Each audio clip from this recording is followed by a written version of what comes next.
Everyone's talking about real estate, drop shipping, Amazon FBA, but no one's talking about this passive income model. It's simple, it's scalable, and it's been making people thousands and millions every single month. Ready to discover the best kept secret in passive income?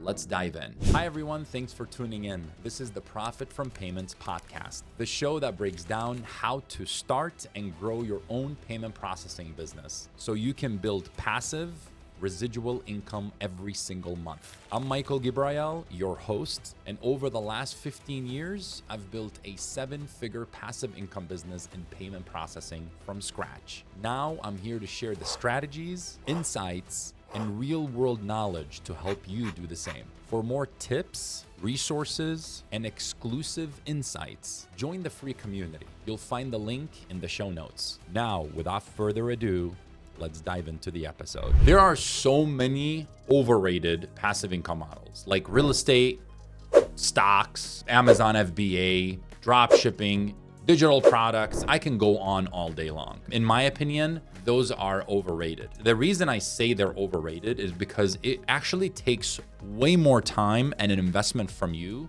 not only just money, but it takes time to build.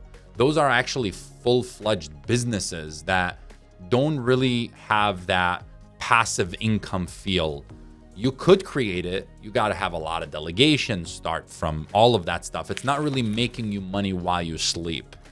However, in my experience, the most underrated passive income business model that people don't talk about is payment processing. It's like an amazing model where you actually make reoccurring revenue from, and you can compete with giants because nobody will be able to match your service, match your hospitality, and any of that. Because if there's a big company, you're gonna come out and do way better than them in terms of service, in terms of availability, in terms of reliability.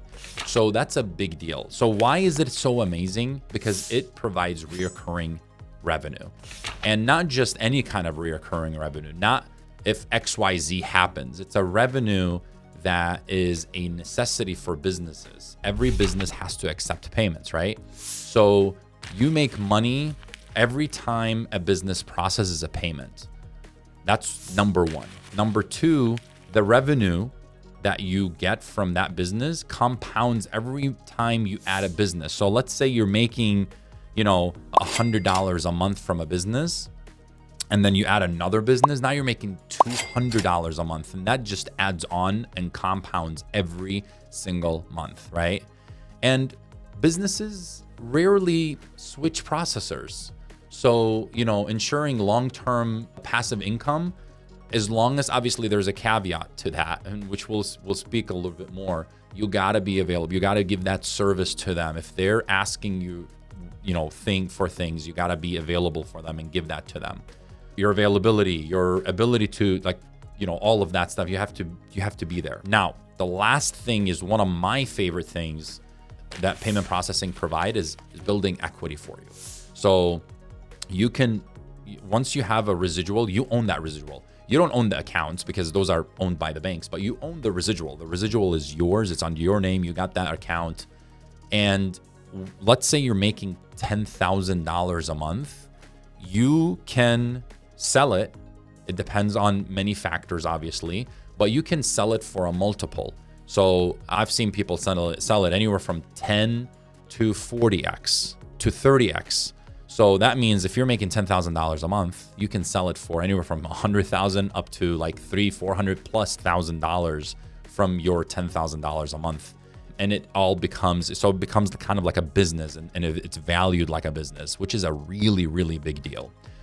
Another thing is it requires minimal work, ongoing work. What I mean by that is once you set up a business with payment processing, there is little to no effort required to maintaining that relationship.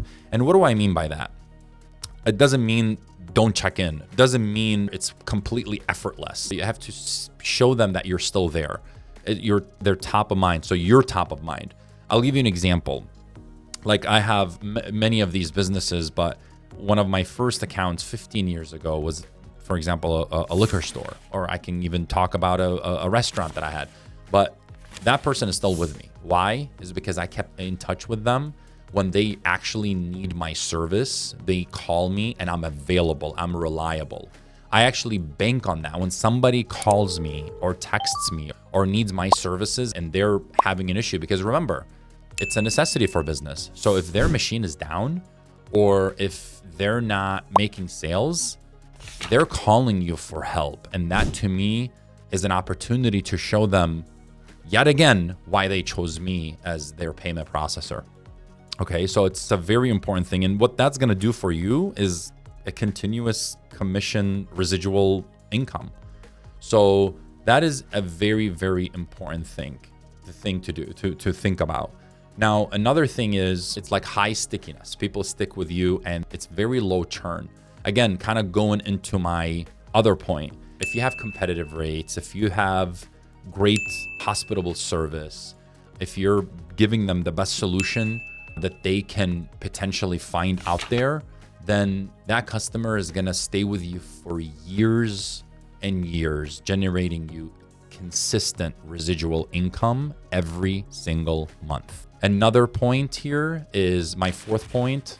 You have the option to have multiple income streams from payment processing. And what do I mean by that? So we're all used to the credit and debit card processing. Obviously, that's something I've talked about if you've watched any of my other videos, but that's one avenue. You can also make money from ACH and e-check processing. You can have value-added services like a fraud prevention tool or chargeback management. You can do the surcharging, dual pricing, the cash discount, all of that stuff. Those are all value-added services. So you can maximize your earnings because you already have that person. They need those services. And one really like a big kept secret is partnerships.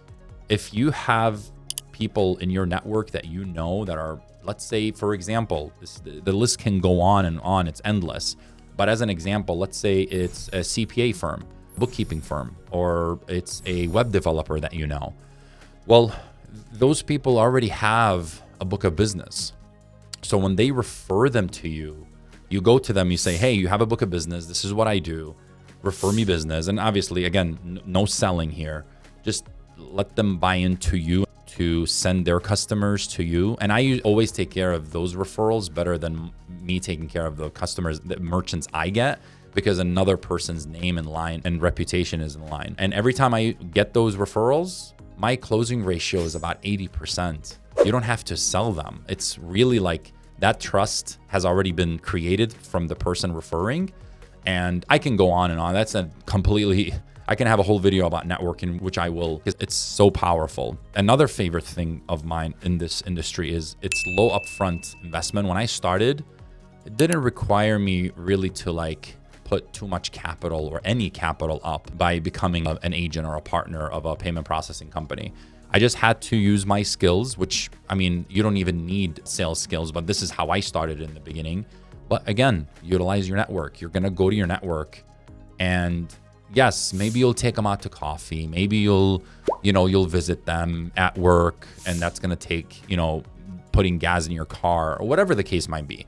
That's very minimal compared to all of the other passive income ideas. And you can really scale this business. I mean, I scaled it to over 7-figure business in this industry. There's no limit to how much you can make. The more merchants you onboard, the more residuals you're going to make. There's no cap. You can make as much as you want. Let's say you're content of making, let's say you just want to make $5,000 a month and you're happy with that. Perfectly fine. Do $5,000 and take really good care of those merchants because they will stay with you for life if you do. They will think twice before leaving you. And onboarding merchants, whether a merchant is doing $10,000 a month or $1 million a month, the scalability and setting up that business is very, very similar. It doesn't take more or less work. Maybe in some instances, it's not a cookie cutter here, but the smaller merchants, actually, from what I have seen, give me more headache of anything. Those are the people that call most. What is this fee? What is that fee? Because it gets annoying. And you want to spend your time Not that just because you're making more money from another, merchant, spend more time on that. No, those people that you're making more money is going to enable you to take care of them better. It's just going to happen because you're obviously the income that you're generating from them is going to, allow you to take care of them better. And it is recession proof. And the reason it's recession proof, this industry is, it's a necessity. So businesses, they have to be able to accept payments in order for them to survive, especially in today's world. And that is regardless of them being e-commerce, retail, hospitality, or high-risk industries, whatever type of niche you decide to go into, it's a necessity for businesses to accept payments. So what that means is when, let's say, COVID, for example, guess what? What were we doing during COVID? We were spending money. We were using our cards. Yeah, you might not have income as much as you did when you were working, but you still need things. You need to buy food. You need to buy things to survive, and you're going to use your card to pay for them because that's your fastest access to credit, in other words. And here's my take on how you can get started in this business and, in the payment processing business to generate passive income. One is partner with a reputable processor that understands you, and find one that understands you. But finding one is going to be a needle in a haystack. And the reason I say that is because even when I got into it until now, when I work with other processors, they're very old school. It's like almost kind of comparing them to municipalities. Everything is very old school. The training, the material is old. It's not something not like in today's age. They don't tell you, hey, use this and maybe AI will help you here, or these are the tactics that that we use. They don't care about the smaller guys, and a lot of them come with minimums for you to be able to get the best rate as far as the best cost with them and best rev share. So just be careful. It is like finding a needle in the haystack, but they're out there. They're definitely out there. Another thing that I would highly recommend is finding your niche. You might be great at, servicing restaurants. You might be great at servicing online customers. The more verticalized you are, the better, because that's where the world is going. You want to be able to master one niche, and then you're going to be looked at as the expert in that vertical. For example, Zenti, for example, what I go after is high-risk businesses. And I also do the cash discounting. So you got to really hone into your niche, and that will help you tremendously. And then leverage your network, your partnerships, like I always say. One thing is, instead of, cold calling or doing any of that stuff, leverage the people that you know that own businesses, or people that you know that know other people who own businesses. And maybe that's an opportunity for you to make them a referral partner if they're interested. It is very important for you to understand that it takes gas, it takes fuel or electricity for a car to run. It's the world we live in. Don't expect people to just give you things. And I'm not saying it doesn't happen, but you want to reward people for doing something. And that's how you're going to grow. So leverage that, take advantage of that, and be able to hey, again, as an example I gave earlier, CPAs or people that have access to businesses, they are already there. They already have that book of business. For example, for me, it was my father-in-law that kind of kicked it all off for me. We had a list of 100 that I wrote down, and I went to them one by one. And that introduction, that just first meeting with them, just entering and telling them, hey, I was referred to you by my father-in-law, there's no feeling like it, because they trust the person that referred you. So it's already an easy way. They're more welcoming. They're gonna listen to you. You have that credibility. So it's very, very important for you to realize that. Another thing is automate your lead generation as much as possible. Again, maybe you go to a customer or a merchant of yours and ask them for a testimonial or a case study, because here's what that case study is going to do. It's going to help you sell your services better without even selling them, because that merchant, through their experience, is what's going to help you. I mean, look at it this way. When you go to a restaurant, aren't you going to look at their reviews? You're depending on strangers, okay, that experience that restaurant, right? Or you go on Amazon, you're going to look at, things to buy. You're not going to buy the one that has no reviews or that has maybe one person left a review.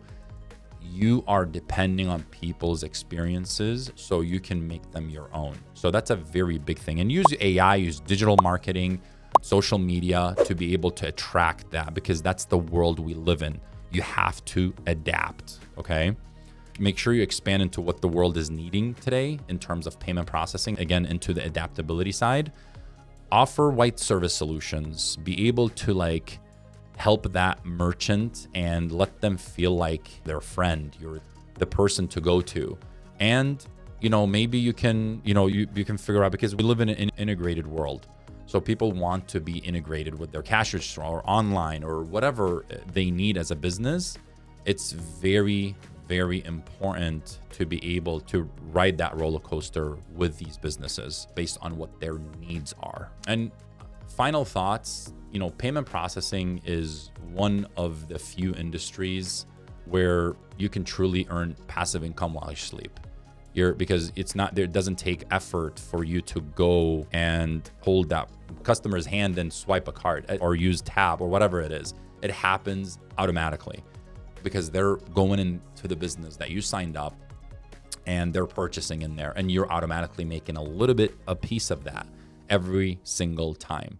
So by building a portfolio of merchants offering, value-added services, giving them the best hospitable service you can offer, and leveraging your network partnerships and so on and so forth, you can truly create a revenue stream that pays you month over month and year after year, just like it has done for me. That's a wrap for today's episode of Profit from Payments. Thanks for hanging out with me. I hope you found this valuable. If you're ready to take the next step, I've got something for you. Click the link in the description to join my free community. Get exclusive resources to help you build passive income through payment processing, faster and smarter. If this episode helped you, hit the subscribe button, leave a review, and share it with someone who needs to hear it. Until next time, keep taking action, keep learning. Remember, you're closer than you think.